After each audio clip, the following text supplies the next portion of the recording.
Thank you for joining us. I'm Chin Doan. Tonight, a survivor reflects on that day and says he remembers it like it was yesterday.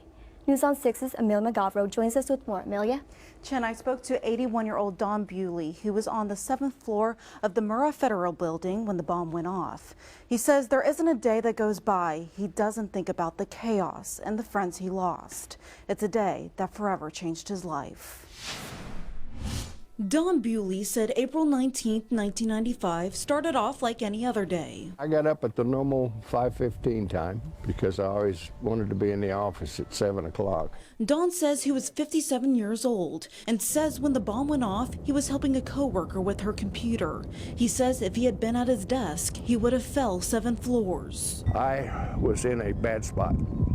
I had about 6 foot of concrete in front of me and about 3 on my right where my desk was. Bewley says that he managed to escape from the back of the federal building, which would have been this side of the memorial. He says he only suffered a minor head injury, but unfortunately lost 34 friends and coworkers. I would usually go to about 2 funerals a day for about 2 weeks.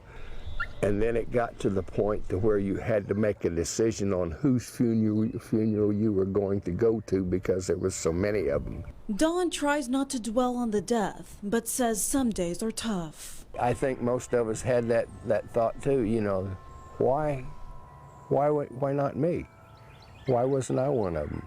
Bewley says when he takes people here to the memorial, he makes it a point to show them his name on the survivor wall, as well as the survivor tree, and hopes to remind people of those still alive to share their story. How do you think that this anniversary should be remembered? And there's some of us that made it through all of that, but by the same token, we still had the same hardships as they did to a degree. And I would like for them to be remembered also.